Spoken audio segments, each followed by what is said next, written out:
Are you on? Okay. Good morning. Welcome to the February 10th Santa Barbara County Planning and Development Planning Commission meeting. Please stand for the flag salute. Ready to begin?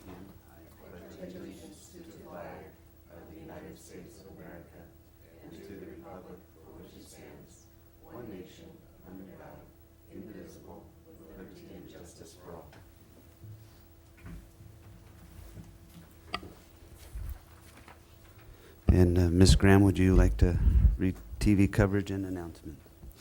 Thank you, Mr. Chair, members of the Commission. Planning Commission hearings are televised live on County Santa Barbara Television, CSB-TV Channel 20, at 9 a.m. in the South Coast, Lompoc, San Ynez Valley, Santa Maria, and Orchid areas. Rebroadcasting of Planning Commission hearings are on Friday at 5 p.m. on CSB-TV Channel 20.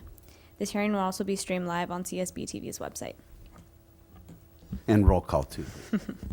Commissioner Cooney? I'm here. Commissioner Brooks? Here. Commissioner Blau? I'm here. And Chair Farini? Here. Thank you. And Ms. Black, agenda status report? Yes, good morning, Mr. Chair, members of the Commission. This morning we have 2 consent items on your agenda, a briefing and a permit item, and we are ready to move forward with all of the items. Great. You want me to go into the Projection projection report? Sure. So our next hearing is scheduled for February 24th in Santa Barbara. And you can see that we have a number of items on that day. It's a pretty full day, including the return of short-term rentals and the, excuse me, discussion of short-term rentals in the agricultural zones. We have the long-range planning work program on that day, the comprehensive plan annual report, and a general ordinance package. We are also anticipating providing a hydro modification briefing that day, as your commission had requested earlier, maybe late last year or earlier this year. March 2nd, at least at the moment, we don't have anything scheduled, and I recommend we go ahead and just wait on canceling that meeting until we see how the meeting of February 24th goes, and today for that matter. March 9th, we'll be back in Santa Maria, and we have a couple of, well, a permit item and an appeal, as well as a consent item on that day. We don't meet on March 23rd because that's the 4th of a fifth Wednesday month. So we are scheduled to meet again on March 30th. And right now we don't have anything scheduled, but I'm sure things will arise, and I'll keep you apprised of that. And that's really about as far out as I think we need to discuss. Okay, great.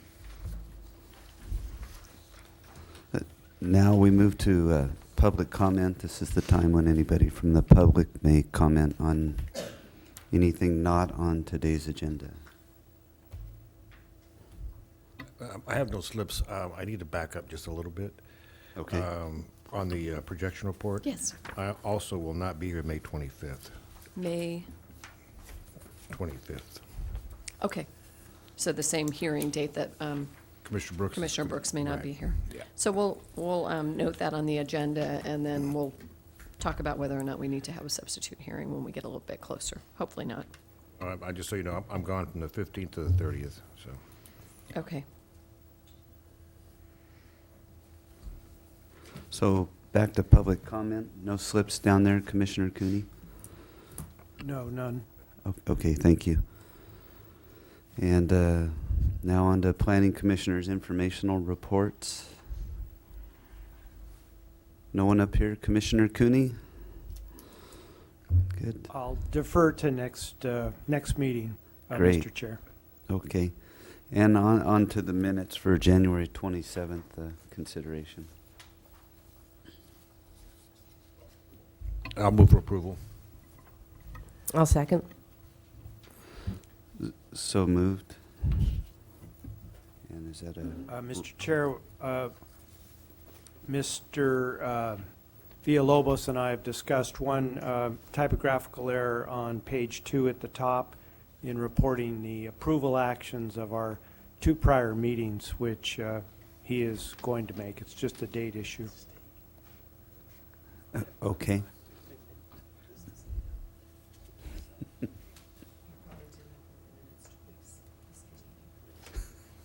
Is that Is that the issue, Commissioner Cooney, that, Yes, just, Yeah. there were two approvals reported, both of the meeting of the 6th, and one of the approvals was for the meeting of the 13th.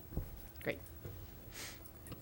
So we have moved and seconded, then you, roll call, okay. Commissioner Cooney, Aye. Commissioner Brooks, Aye. Commissioner Blau, Aye. and Chair Farini. Aye. Motion passes 4-0. Okay, now on to Dr. Russell and the director's report. Good morning, Commissioners. It's a pleasure to be here. Very brief report today. There were a couple of board hearings, the 2nd and yesterday, the 9th. On the 2nd, the only thing really of note was we accepted the Coastal Commission's action in Carpinteria. There was a greenhouse that was in a view corridor, large greenhouse, and it turned out that it wasn't a valid view corridor, and so we did a local coastal plan amendment to basically legalize the greenhouse, the Van Wingerden greenhouse, and to remove that view corridor overlay from the local coastal plan, and we were successful in doing so, and the Planning Commission approved it, and so we accepted their approval, and so that was on the 2nd. And then yesterday, the item of interest was hoop houses. On October 13th, the board directed us to bring back options for process relating to the building code and the zoning code as to whether or not there might be some possible changes made to either of those. And it was a very spirited discussion, a couple hours. And in the end, they directed us to come back within 60 days. We haven't finalized our date yet, but it may be as early as the 5th of April, to propose an amendment to the Chapter 10 Building Code, which would allow for an exemption for hoop houses up to 20 feet in height. The current exemption is 12. The zoning code piece is a more complicated piece. It has to come, for example, to your commission. And right now, the inland zoning code is absolutely silent on the hoop structures. This was all started by a business coming to me and asking for an exemption. And I said that I couldn't give one because there wasn't one. And so that started this whole thing. And we will put that in our work program. And if the board wants to exempt or otherwise regulate hoop structures in the inland area, we will be pleased to carry that project forward as part of our work program. So that will happen the week of April 11th during budget workshops. And that's all I have to report on today. Great, any questions? Two questions. Is the zoning code such that if it's not listed, you can't do it, or if it's prohibited, you can't do it? I was confused when I watched the hearing yesterday. I'm saying, you said there's nothing that, it's farming. Farming is allowed in the agricultural zoning. So why is it, I mean, do we regulate the tractors, the size of tractors, the hours of operation? I didn't get where there was a prohibition against hoop houses with the current zoning as it listed. Commissioner Blau, through the chair, it is at best unclear, it is at worst prohibited. And so it is in the best interest of the agricultural industry to clarify this and make sure that these are treated appropriately as the board sees fit. So I think that the short answer to your question is they're technically speaking not allowed. And if you would like further clarification of that, you might want to ask council's interpretation of that general issue as it relates to the zoning ordinance. I will do that. That'd be my next question for her. And then the other question I have is, what takes 60 days to change a number from 12 to 20? The board letter process is an unfortunately long process. So if you look at and April 5th is probably when we're going to do it. So we couldn't come back when you look at the noticing and the writing of the board letter, that's about as fast as we can get to the board. Okay, oh. I don't get that, but anyway, council, please. Mr. Chair, Commissioner Blau, also, we need to prepare findings for when it comes back for the board to make a modification to the building code. So that's part of the other reason it will take some time.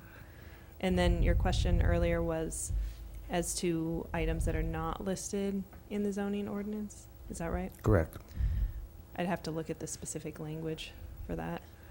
Okay, I just didn't get it. I mean, I get where we've got in the zoning code, you can't do certain things, and certain things are definitely allowed, but I didn't think you have to have it listed as an allowed use for it to violate the zoning ordinance. That's just I just couldn't get that yesterday, but like, how can you say it violates the zoning code when when the zoning code is silent about it?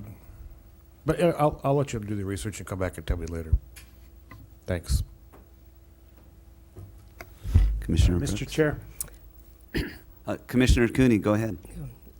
Oh, sorry, I didn't mean to jump out of turn. I also watched that part of yesterday's hearing and just wanted to clarify with Dr. Russell one point.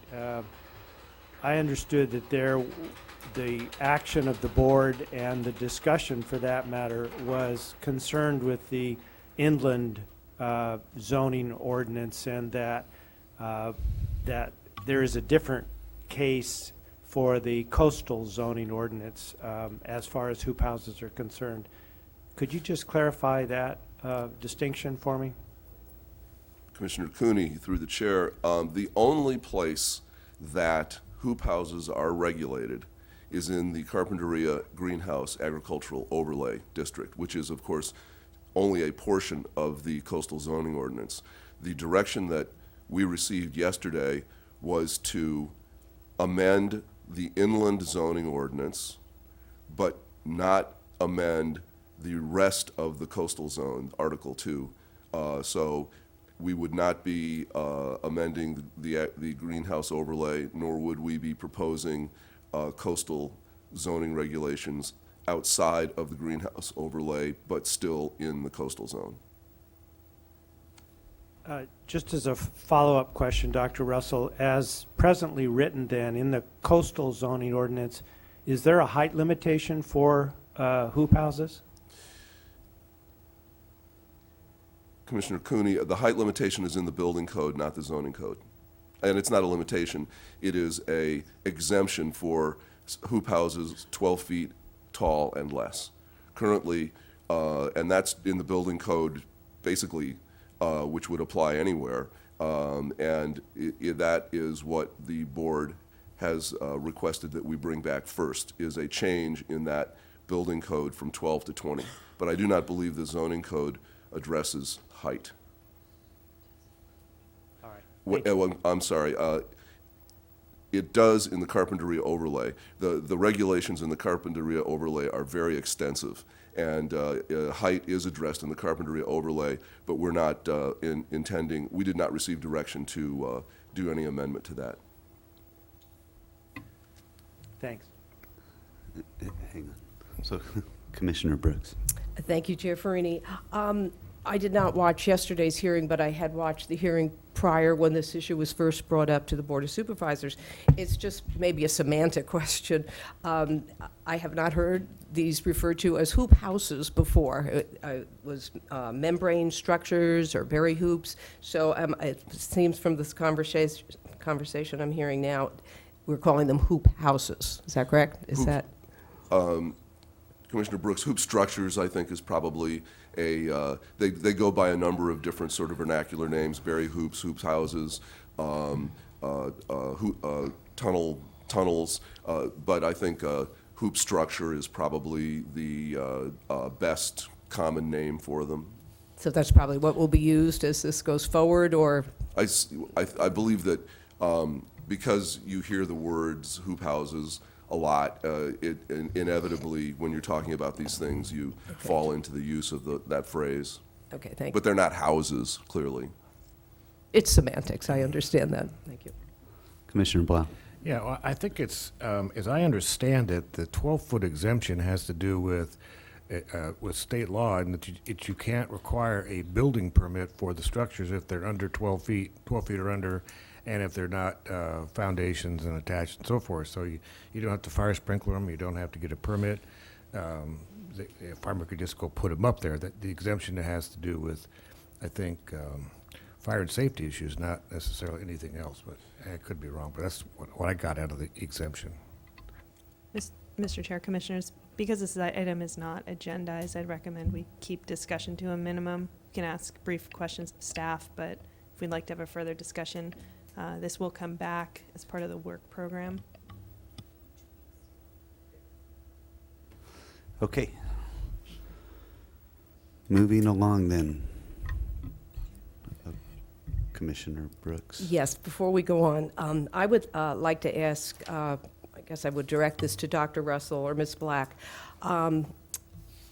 Recently, I received a notice, had been a director's approval probably of an emergency permit for Pacific Coast Energy Company, and it was for SEEP can number 99. Now, I know that this has been an issue, and I was just surprised that I thought that the SEEP can issues had been somewhat resolved after they had been considered. This is over in the Orcutt Hills. But I just would like to know, what is the status as these different SEEP cans are permitted, and now we're up to number 99? Commissioner Brooks, yes, that is either, I believe that's going to the board very soon, a report on that. Because of the cyclic steaming, the seeps seem to have been enhanced, and when they express at the surface, these seep cans are placed to capture the oil. The frequency of the seep cans has dropped off considerably over the last couple of years, but they still are taking place, and they will be addressed in detail in the current application that is being processed for an expansion of that field, which will be coming to you sometime in the not too distant future, although we have not scheduled it. So those are the general characteristics of what's taking place. Okay, thank you for that. Okay, and one other action that's been taken, I believe, since our last meeting was the emergency permit for the tankering. Ms. Black, could you give a little bit of an update on that? Thank you. Sure. And of course, you warned me about this, and I came totally unprepared. So we approved an emergency permit. It's since been issued to ExxonMobil to what they call de-inventory their tanks in the canyon. So they have about 425,000 barrels of oil stored in the tanks in the canyon, some of which was which came from the pipeline from the platforms to shore. So they de-inventoried that. They produced for a little while after the pipeline rupture. They are authorized to have 30 trucks, up to 30 trucks a day, until they are able to empty those tanks in the canyon. We did condition the emergency permit. Probably the two conditions that you're most interested in are the condition with regard to safety plans, and that's condition number 10, and they're required to update and are in the process of getting approval of updates to their SIMQAP, which is give you the right acronym, which is their Safety Inspection Maintenance and Safety Inspection Maintenance and Maintenance Program, that plan, Quality Assurance Plan. Their oil spill contingency plan and their transportation risk management plan are probably the three that are most relevant to the trucking operation. There's another condition, condition 9, which we certainly don't ever plan to invoke on an emergency permit, but it's a standard condition of emergency permits that indicates that the director may authorize or can require that the work stop that was authorized through an emergency permit if it is determined that there's unanticipated and substantial adverse effects associated with the operation.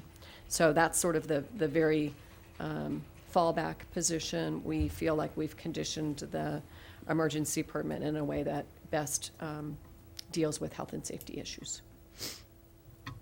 Okay, thank you. I guess I would have to read that more carefully and look at it. My concern is because the 101 really goes right through mostly the 3rd District, and I travel that quite a bit through Gaviota Tunnel, the grade, the Hoey grade. And my concern was many times, you see trucks pulled over to the side, I'll say somewhat willy-nilly, since they have shut down one of the major official stops for the trucks. Is there any restriction on where the tankers can stop? It seems to me that it's a brief enough trip that, the drivers could go right through. Of course, in an emergency, I would understand that. But are they restricted to pulling over to places like in Buellton, where there would be, let's say, legal stops, not off the side of the road on the 101? I think that's my concern, because I see it so much as I travel up and down the highway. Mr. Chair and Commissioner Brooks, that issue may be addressed in the Transportation Risk Management Plan. I didn't look to see if it actually is or is proposed to be, but I would not anticipate that there would be a need for anybody to pull over with a loaded or unloaded truck coming to and from the facility, because the trips are essentially an hour to an hour and a half, depending on whether they go to the site in the county or they go to the site in Kern County. So they're relatively short trips. So I wouldn't anticipate it, but I can certainly look at that and raise that issue. Okay, thank you. I appreciate it. Okay, on to the consent agenda. I think we can handle both of these at once. We have no...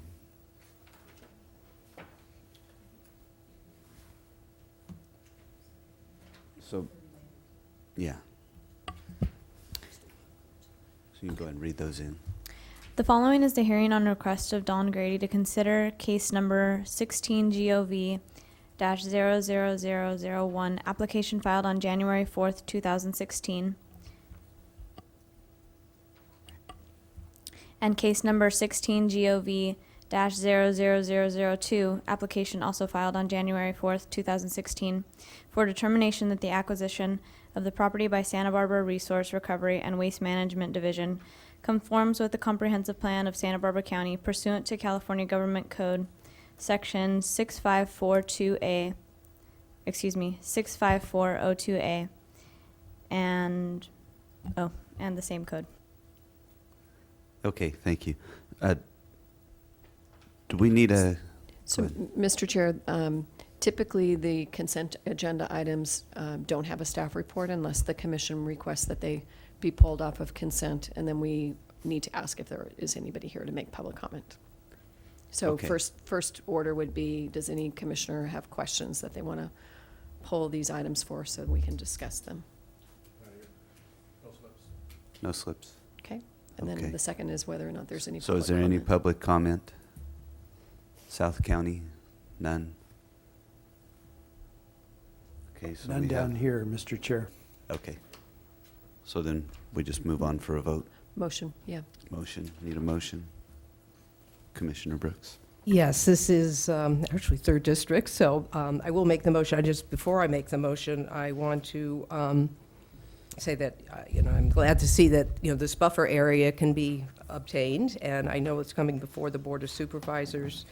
And with the new, the additional apparatus, what's coming at Tehigas, it's supposed to result in a significant reduction of greenhouse gas.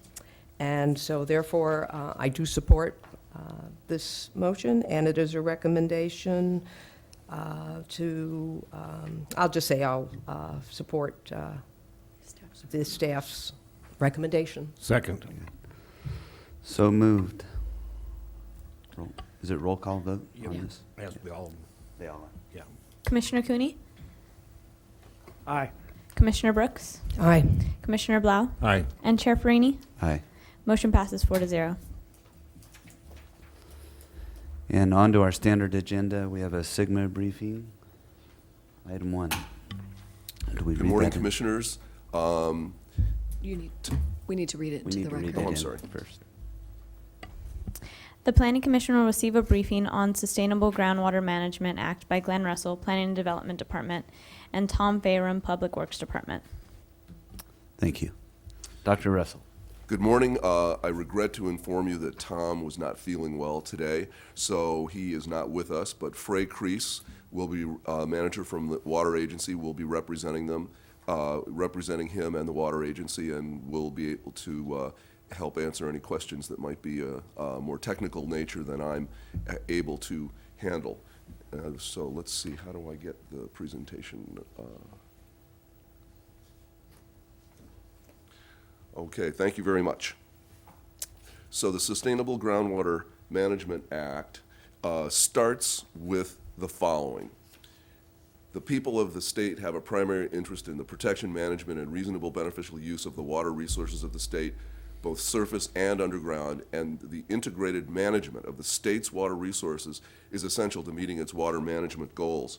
This is the first of several findings that introduce the Sustainable Groundwater Management Act of 2014, otherwise known as SGMA. For me, it really summarizes and highlights what is a fundamental change in how the state is approaching water management. California is the last state in the union to address the management of groundwater at the state level. The Sustainable Groundwater Management Act of 2014 consists of 3 bills, AB 1739, SB 1168, and SB 1319. Together, these bills commit the state to locally controlled sustainable groundwater management. It provides tools and authority for local agencies to achieve groundwater basin sustainability over a 20-year implementation period. Its application is a requirement for all medium and high priority basins as identified by the State Department of Water Resources, but it could be applied to other lower priority basins as well.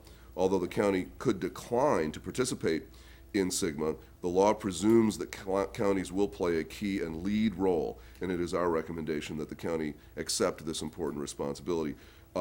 This presentation will elaborate the reasons for this recommendation. So this chart lays out important future SGMA dates. Some of the particularly important ones are the basin boundary adjustment applications, and when we a little bit later, I'll ask Frey to talk a little bit about our current applications. June 1st, the regulations for groundwater sustainability plans are due. That's a big one. I mean, we don't even have the regulations yet. Big decision date is June 30th, 2017. That is when the county must decide whether or not they want to be part of the groundwater sustainability agencies.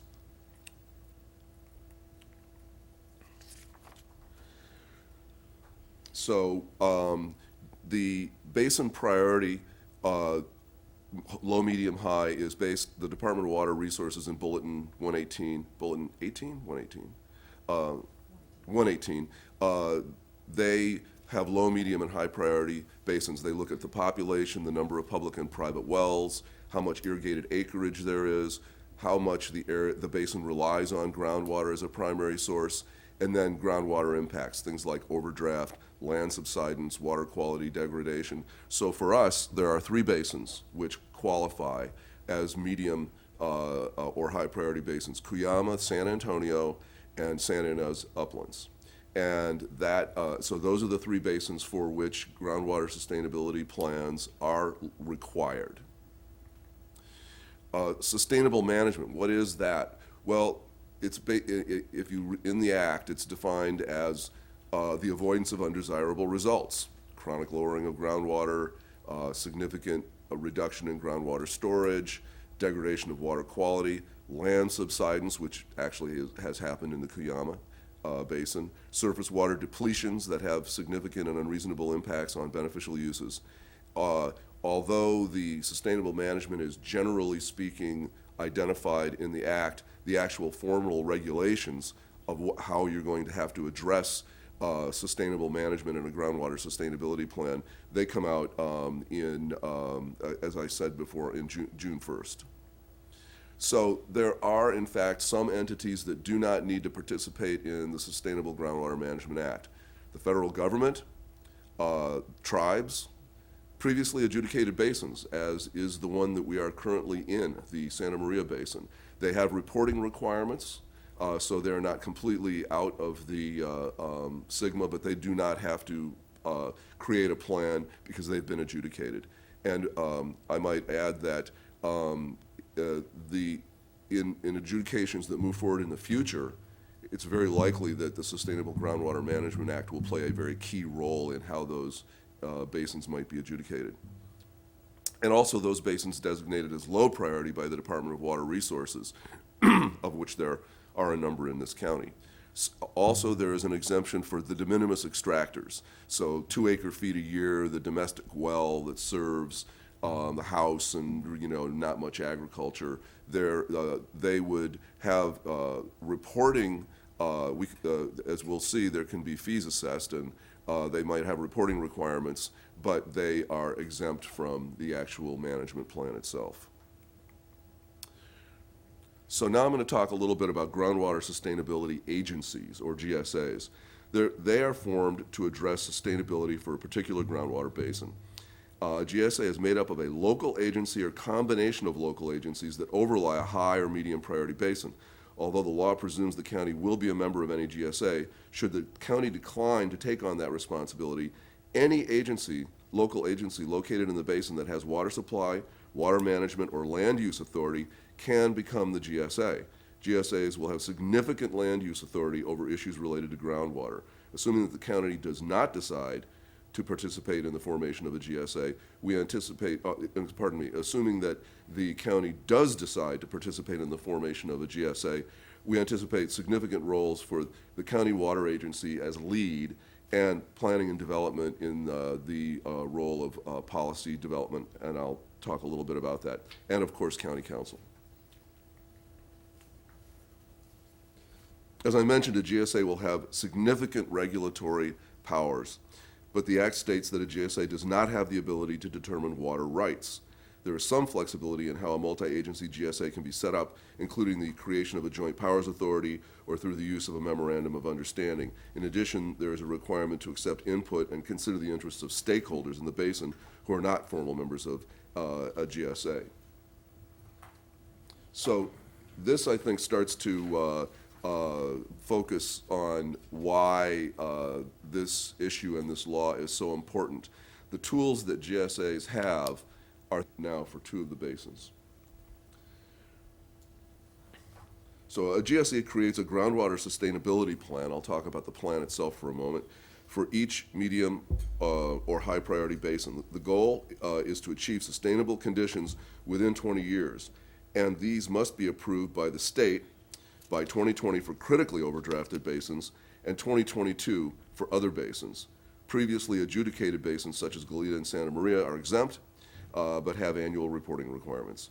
A groundwater sustainability plan must include a variety of technical groundwater information, including those subjects listed on this slide. In addition, a plan must be consistent with the general plan, and the general plan must be consistent with the groundwater sustainability plan. So there is a clear link between the general plan and groundwater sustainability plans.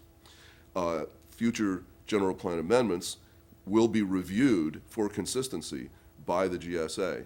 And that's one of the key roles that I see planning and development having as we move forward.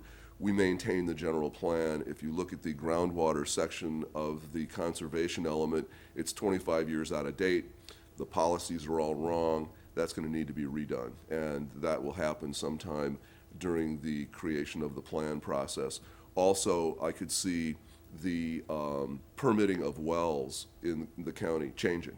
And if that's the case, there may be some ordinance work that needs to be done. But that's really the role of planning and development, is just policy and ordinance work. The lead is going to be the water agency, and appropriately so. Now, here's the hammer. The state now has power to intervene. They have significant authority, both in terms of the review and possible intervention. The state may intervene if an agency is not formed or if a sustainability plan is found to be inadequate. In either case, the state may then designate the basin as being probationary. Once that happens, the agency has 180 days to respond. If the response is inadequate and an extension is not granted, the state may impose their own interim plan on the basin until such time as the agency develops a plan that the state finds to be adequate. I'm sure the state does not want to come in and regulate groundwater, but they have the authority to do so if in fact they feel that it is warranted. So now I want to talk about the basin priorities. If this is the Cuyama Basin, and this relates to the first action that the board authorized for the water agency to do. Because we have a study for the Cuyama Basin already, we know that the Bulletin 118 boundaries, which show on this slide in a blue color, and the actual boundaries of the basin that show in a yellow color are different. And the reason they're different is that the Bulletin 118, the basin boundaries were basically drawn along watershed boundaries using topographic maps. When you actually, in a very gross sense, when you actually do the geology, you find that the subsurface geology does not exactly match the surface topography in terms of where the basin is. And so in this case, we have an area here which is not part of the basin, although that it was shown in Bulletin 118 as part of the basin. The significance of that is that this causes some concern on the part of residents that live in this area. The reason is that the Harvard endowment bought thousands of acres out there, and they're vining up right now. They're drilling wells all over the place. And so they see a potential issue. And so what they say is, oh, don't take us out of the basin. Well, the reality is that they're not in the basin. They never were. It was just not properly drawn. And so we have requested that the basin boundary be changed to reflect what the Cuyama groundwater study showed. Also, point out that this basin is in 4 counties: Kern, Ventura, Santa Barbara, and San Luis Obispo. So although it's theoretically possible for each county to come up with their own groundwater sustainability plan for this basin, it would be effectively insane to do that. And so all 4 counties, although there's very, very little, no irrigation in the Kern County area, but if you look at Ventura and San Luis Obispo and Santa Barbara, they will all be collaborating, my guess, in some sort of a joint powers authority. Another interesting thing about the Cuyama Basin is that, of course, 99% of the water out there is being used by Bolthouse and Grimway in fairly large industrial agricultural operations. They're in the process of forming a water district. And I can't speak for them, but if they do form a water district, then they can be a formal part of a GSA as opposed to simply a stakeholder. The next basin boundary adjustment that we have requested is the San Antonio Basin. And the San Antonio, again, the blue boundary is the boundary that is shown in Bulletin 118, and the yellow boundary is what we know based upon the groundwater studies that have been done so far. The technical San Antonio Basin study is currently underway. And I recently made a Tom and I recently made a presentation to the group out there that is the advisory committee. And the Cachuma Resource Conservation District is very active here, and they qualify as a local agency should they want to be on the groundwater sustainability agency. So, Frey, would you care to comment on the status or any other details about our applications that we've made to adjust boundaries? Press down. Mr. Chair and Commissioners, the county is in the process of formalizing and finalizing our basin boundary modification applications to the state. We intend to submit those at the end of the month. And we have this, in the Cuyama Basin, we have the support of the other 3 counties. And for San Antonio, we're working with the CRCD to get a letter of support from them. And those applications are due by the end of March, so we'll be about a month ahead of that deadline. And there'll be a 30-day comment period where the public and any other agencies can go to the DWR website and comment on our application. And then I believe we will have determination from the state sometime in August. And the determination of the state will be, it will not be conditional. So they will either accept our basin boundary modification or they won't. So it's a yes or no. So here are the three basins subject to SGMA: Cuyama, San Antonio, and San Ynez Valley. And Cuyama overlies the parts of four counties, got the technical study done. It's critically overdrafted, so this is the first plan that needs to be done. And the water agency is certainly meeting with basin interest. There have been community meetings, so this the outreach has already begun, and there will be an application for the boundary adjustment. San Antonio, the groundwater basin, as I mentioned, the technical study is already underway. Consultation committee is set up, and they are, as you might imagine, very concerned about their water, and as they should be. And water users here include Vandenberg Air Force Base. And although the federal government is exempt from the process, my understanding is that Vandenberg wholeheartedly wants to be part of the process because they rely, to some extent, they pump a lot of groundwater out of that basin. Again, the county would be the presumptive GSA, and this is another boundary adjustment application. The San Ynez Valley groundwater basin, which is all of this sort of light, pale green color, is the boundaries are pretty good. And so there was no need for a boundary adjustment here. This is going to be the complicated GSA. You got 3 or 4 cities, the tribe to see if they want to participate. They're sitting right in the middle of it. We have a parent district. So I think that the makeup of this GSA is going to be the San Ynez Valley Water Conservation District. That they will play potentially a lead role in this GSA. I see the county as still being involved, but that will be a decision that the board makes. So that concludes the presentation, and Freya and I are here to answer any questions that you might have. Commissioner Blau. Yeah, I'm curious, so we do the studies, they're all formed, and you've got basins that are overdrafted now, so what are you going to do other than prohibit people from pumping water out of there? What other solutions are there? Clearly regulating groundwater is an important tool. Let's use the Cuyama example. How do you make, I don't really have a great answer to your question. Nevertheless, the law requires us to address this issue. So let's talk about how difficult that can be. Look at Cuyama.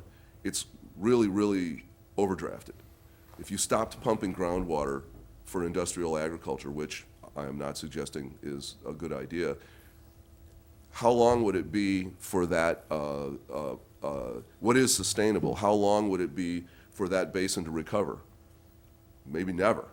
So, sustainability and how that's defined is going to be a very interesting, an interesting concept. But theoretically, the ideal would be to have a basin that is no longer in critical overdraft. And if that requires limiting groundwater extraction, that would be a very important tool. But again, the answer is especially difficult without the regulations for the plans themselves, exactly what it is that you're going to need to do, and those come out on June 1. Okay.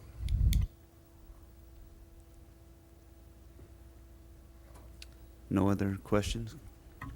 Commissioner Brooks. Yes, I'm just looking at the San Ynez Valley groundwater basin. Listening to this report makes me think that California, we were a little late getting on the bandwagon for groundwater sustainability.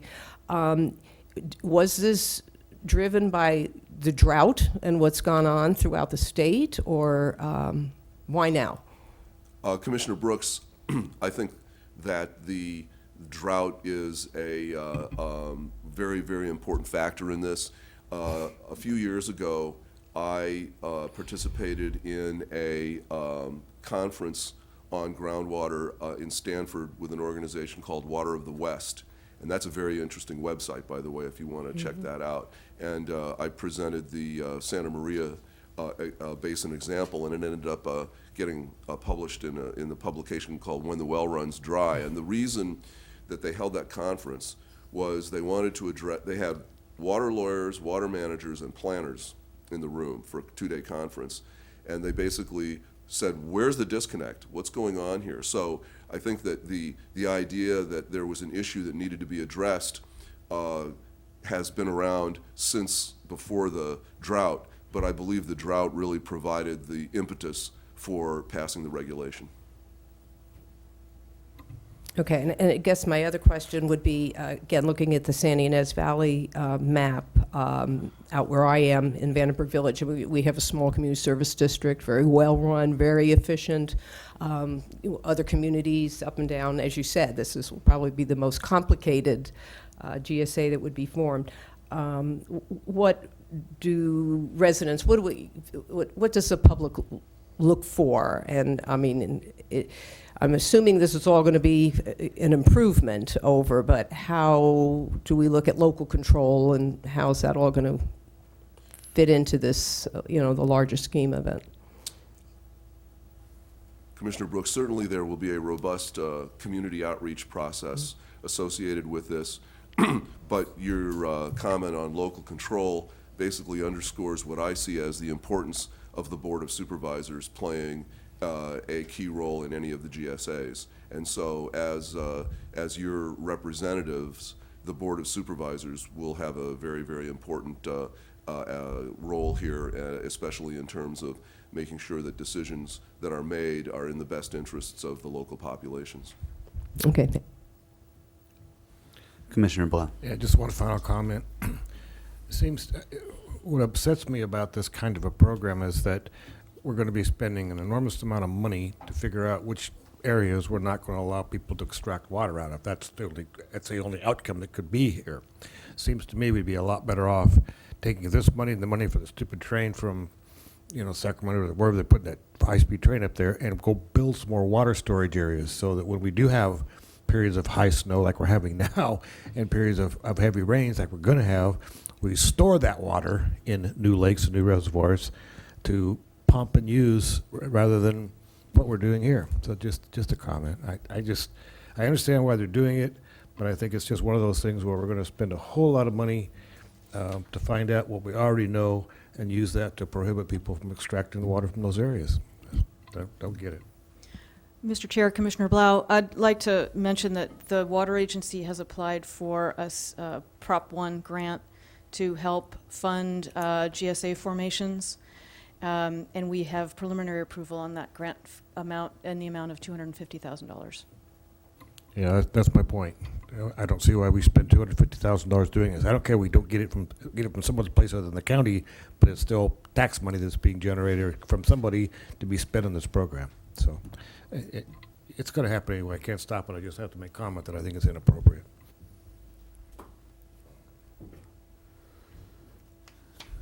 Okay, are we done then with that one? Questions all answered? Thank you, Thank you Dr. very much. Russell.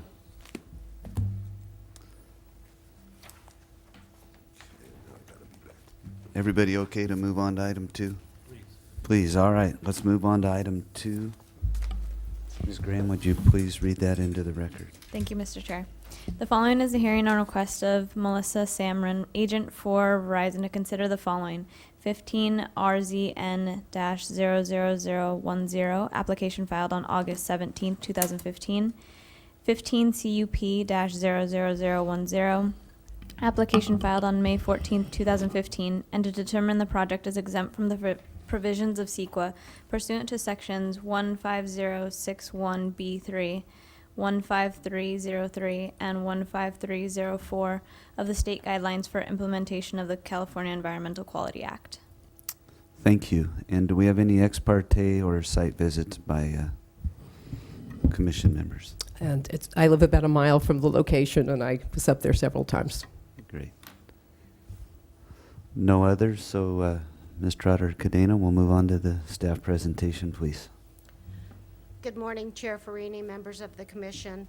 The project before you is for a consistency rezone and a conditional use permit to allow the location of a new telecommunications facility.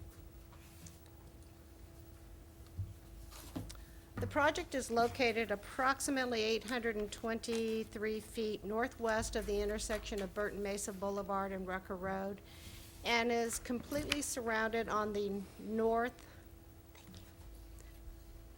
west, and south boundaries by the Burton Mesa Chaparral Ecological Reserve is what it's referred to. Across the street off of Rucker Road to the east is the Mission Hills home sites.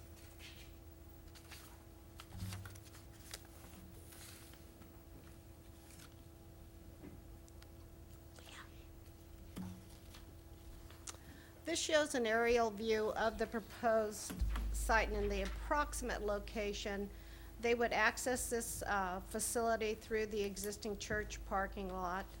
The church facility is not very large. It does have an existing classroom facility on site. However, that has not been used for a classroom facility in about 5 years. The Mission Hill subdivision, which is located to the east of the project site, and the area south and west is again developed with the Burton Mesa Chaparral, as you can see from this aerial photo. This shows an approximate location of the proposed facility, which would be located, this is looking at it somewhat northwest between the classroom facilities and the existing church facility.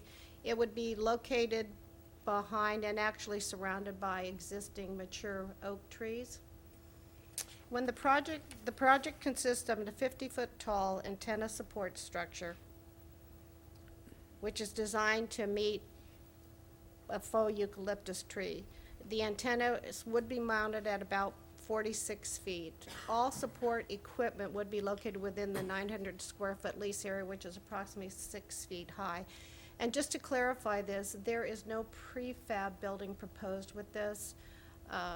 It seems to be that more of the carriers are leaning towards just outdoor equipment with no structure, thereby eliminating the need for AC units. This particular structure will also have an emergency generator, as well as a light for work that may need to be done in the evening as needed. This kind of shows a close-up view of the proposed location. They are proposing landscaping around it for the faux eucalyptus tree. When the project was reviewed by NBAR, they felt, although they looked originally at the eucalyptus tree, did ask the agent to come back and provide some additional tree styles. However, the faux eucalyptus tree was the least intrusive based on NBAR's review. We have also since found out that there are only 3 faux trees that they make: eucalyptus, pine, and palm at this time. And they did receive conceptual review on November 20th at the North BAR. And that kind of gives you an idea of what the tree looks like with the antennas mounted, the typical faux eucalyptus tree at a total height of 50 feet. And this is the south elevation of that same tree. These are just the photo sims that are submitted by the applicant. As you can see from the arrows, you can see the faux eucalyptus tree in the background with the proposed location of the equipment and surrounding vegetation. Thus, you can see the faux eucalyptus tree in this photo. This existing shed that is shown there in front was not there when I did a site visit, so it may have been, obviously has been moved since that time, but the location of the equipment would be behind the existing mature oak trees on site as well in that fenced leased area. And these are our coverage maps showing the red star, what the yellow is low coverage, of course, and upon installation of this facility, that would go to green, which would definitely increase the coverage for the Mission Hills area. There are no cell facilities in close proximity to this. The closest one is off of 246, approximately 3 miles from this facility, right at the roundabout, located at a farm ranch there on 246. The consistency rezone was determined to be exempt under section 15061. The proposed project was determined to be exempt under sections 15303 for new construction or conversion of small structures, as well as minor alterations to the land under section 15304.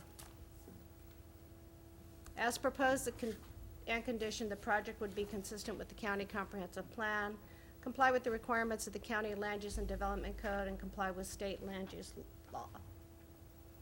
Staff has one minor correction to make to the staff report with regards to the conditions of approval. It has to do with numbering. I had 2 number 19, so we would just renumber it from the second 19 to make that consistent with the numbering.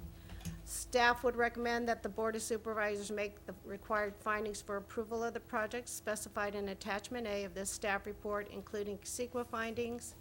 Recommend that the Board of Supervisors determine the project is exempt from environmental review pursuant to CEQA sections 15061B3, 15303, and 15304 as specified in Attachment B of this staff report. Adopt the resolution in Attachment C recommending that the Board of Supervisors approve a rezone 15 RZN 0000-00010, amending the zone district on the subject parcel from U under Ordinance 661 to Ag 2 100 under the County Land Use and Development Code as Attachment C, and recommend that the Board of Supervisors approve the project subject to 15 CUP 10, subject to the conditions of approval included as Attachment D of this staff report, and that would conclude staff's presentation. Thank you. Commissioner questions? Ms. Brooks? Yes, thank you, Chair Farini. Thank you for your staff report, Ms. Kadita. We've spoken on the phone, so I think you have some idea of my concerns. I noticed when I was driving up there that just, probably within 1/8 of a mile, there is a power station on Rucker Road, and my question to you was why was that not considered as a possible site, since it's already, the infrastructure of sorts is there. So perhaps, you could share that with the other commissioners. Chair Farini, Commissioner Brooks. In discussions with the applicant, the PG&E substation that is located there was not a feasible location for the proposed telecommunication facility. I believe this facility would only hold 2 sectors, and they need 4 sectors. However, I do have the agent here to address in more details why it's not feasible as a location for this proposed facility. Will we will hear that then Yes. after our questions, Yes. or? Yeah, we'll get to Sit the it down. staff, or Okay. to the applicant next. Okay, another question I had, which I could wait until after the applicant speaks, but again, it was with the faux eucalyptus tree. I was wondering, well, why not a pine? But then we discussed the fact that we are losing hundreds and hundreds of pine trees in this area, so probably not having this a pine sticking out there is probably the better way to go. But would it be softened somewhat? I think you mentioned that there would be some other plantings done to maybe soften just the eucalyptus out there, because there's not much foliage, in the on the whole site. Actually, it's stripped bare, and it is surrounded by the Beamer, which has many lovely oaks. Right. The proposed faux eucalyptus tree itself would not be screened other than the foliage that's existing on the tree that would screen the antennas as the antennas are placed within that. However, the facility will be softened with additional landscaping. And again, the project is not proposing to remove any of the existing vegetation on site, but again, the tree itself, although it will be softened on the lower end of it, you would still see it based on the height of it. And they do need the height for the proposed facility. Thank you. And does the applicant have a presentation? Yeah.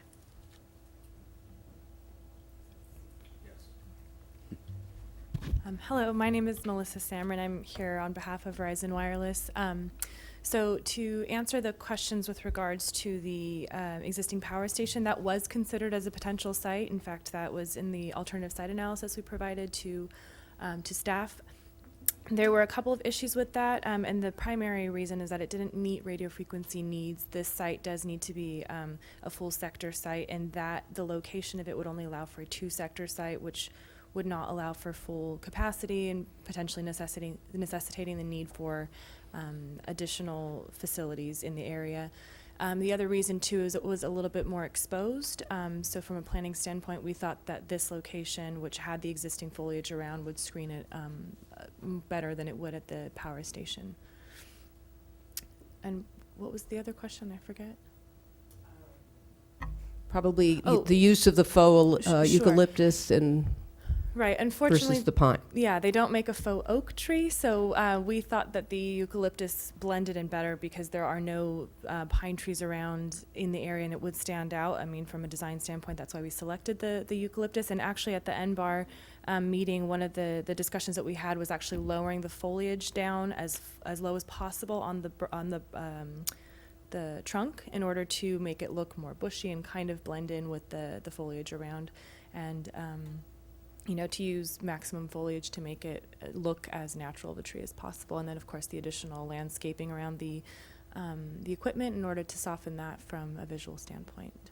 So I'd be happy to answer any other questions on behalf of the staff commission. Okay. Well, there was one other difference that I noticed. The name of the church, has that been, it's called the Community Church now, Mission Hills Community Church versus Mission Hills Baptist Church. I just was wondering, it is the same location, but, as you do your contracts and, has that been, are you referencing that information the name shared of with you? The name of the site? Or Yes. Okay. The name of the site is just a Verizon specific site. It has nothing to do with the actual ownership. I mean, all of that leasing is being taken care of, with all the legal entities, correct? But yeah, thank you for noting that. Okay, thank you. Thank you. Mr. Chair, I do have one question for the applicant. Okay. Actually, I think Ms. Trotter-Cudina could answer as well, but I just want to clarify that there are not air conditioning units associated with this project as indicated in the noise study. There are no air conditioning units proposed for this because they'll be using the outdoor equipment. Right, I heard that in the presentation and was just confused because the noise study specifically refers to 2 air conditioning units and a shelter. Chair Farini, Commissioner Cooney, yes, we did address that early on. I did notice that the noise study did address AC units. I did talk with the agent about that, and we did confirm that due to not requiring a prefab structure, the AC units were not proposed, so that was a error in the noise report. So again, the only thing that is proposed besides the outdoor equipment would be the emergency generator. Good, thank you. Okay, no further questions. Thank you. Yeah. So is there any public comment? Do we have any speaker slips? None here, none down there, Commissioner Cooney? None here, Mr. Okay, Chair. we'll close the public comment and go to commission questions. No further questions, on to deliberation. Okay, I'll Commissioner begin. Brooks? Yes, thank you, Chair Farini. I am ready to support the project. I happen to have a good friend who lives directly across the street, and I spoke to her, and she was saying she was very pleased that they had, I think, received 3 notices. So I think the county and staff, everybody was, doing their jobs, making sure, that the neighbors were aware of the project and what was coming about. And she had done some research on cell towers, and she felt that from her discussions it looked good, and that made me feel that the neighbors have been fully informed that the cell tower would be coming. So I'm ready to make a motion to accept staff's recommendation on this. I'll second it. Mr. Chair, just to clarify, Yes. does that motion include the changes to the conditions mentioned by staff, the renumbering? Okay, then I'll accept staff's recommendation with those minor changes. Any further discussion? Commissioner Cooney? Thank you, Mr. Chair. No, I support the project. As you well know, one of my concerns is always noise generation, and this project seems to avoid that concern. Okay, thank you. On to roll call vote then, please. Commissioner Cooney? Aye. Commissioner Brooks? Aye. Commissioner Blau? Aye. Chair Farini? Aye. Motion passes 4-0. Very good. Looks like we're at the end of the meeting then. Motion for adjournment. I so move. Okay, meeting adjourned. Thank you.